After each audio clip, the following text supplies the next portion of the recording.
Olá pessoal, o início do tempo do Advento marca também o início do nosso ano litúrgico, então acaba sendo diferente do início do nosso calendário civil. Isso porque o nosso ano litúrgico, pessoal, ele é marcado por uma verdadeira subida do monte, uma verdadeira subida do Calvário em direção à cruz. Por isso ele é chamado de uma Páscoa anual, né? Assim como a gente tem uma Páscoa semanal que culmina no domingo, né? Domingo da ressurreição de nosso Senhor Jesus Cristo, em que celebramos também a sua paixão, morte e a sua ressurreição, né? Na Sagrada Liturgia.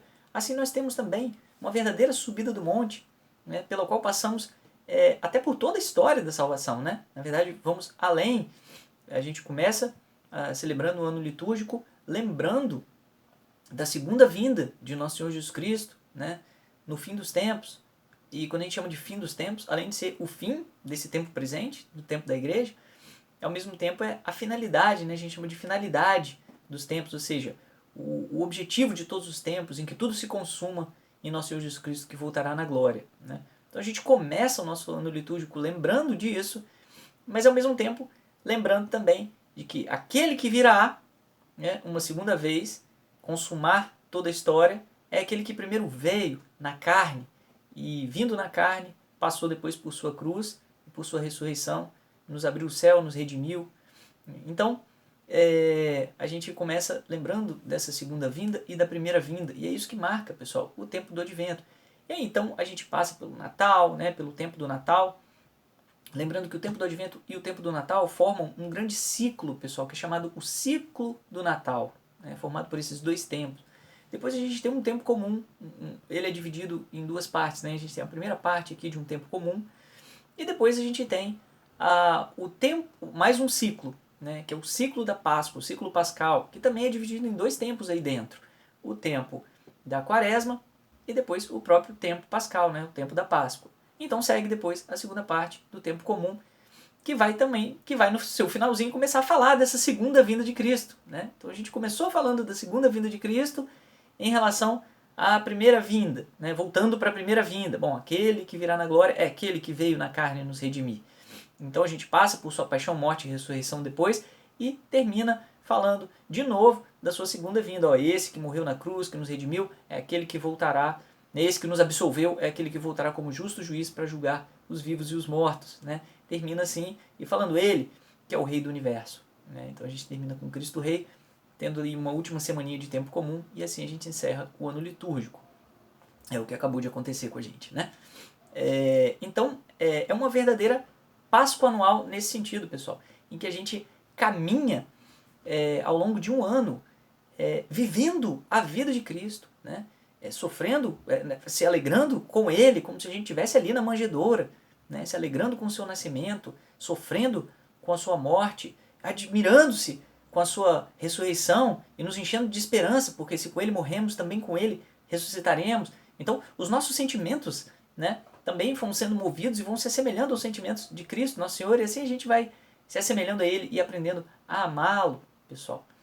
Esse é o efeito do ano litúrgico. Né? E indo além da vida do próprio Cristo, ele pega toda a história da salvação. Né?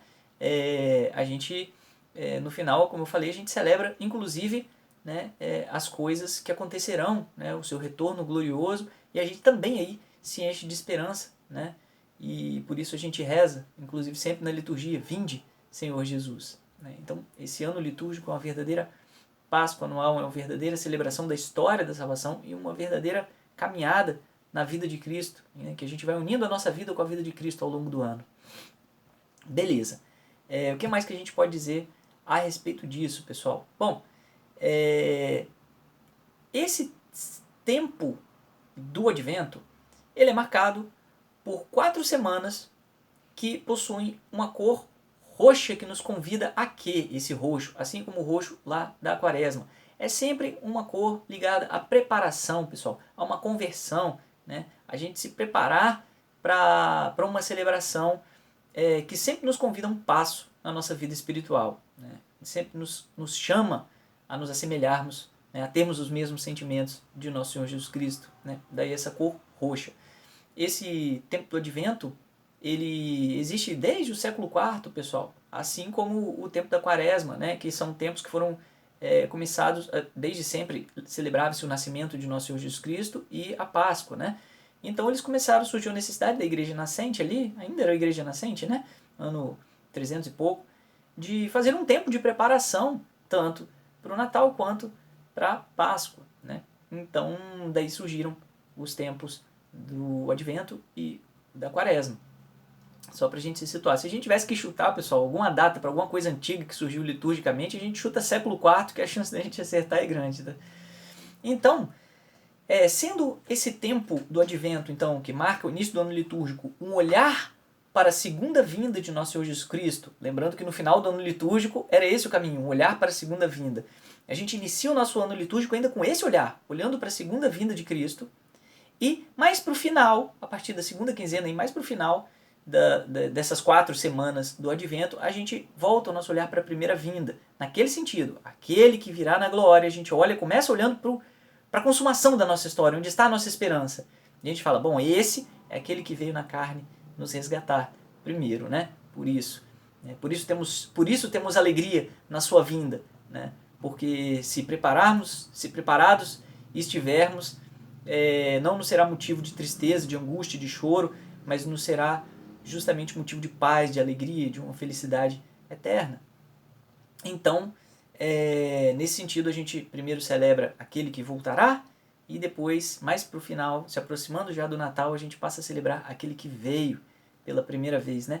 E a gente então, mais para esse finalzinho, a gente é chamado a se colocar a caminho daquela estrela de Belém, pessoal, que representa o próprio Cristo mesmo, que indica o seu caminho, mas significando também o próprio Cristo, né? Caminhamos na direção dele, então nos convida a termos um foco, um norte para o qual caminhamos, né?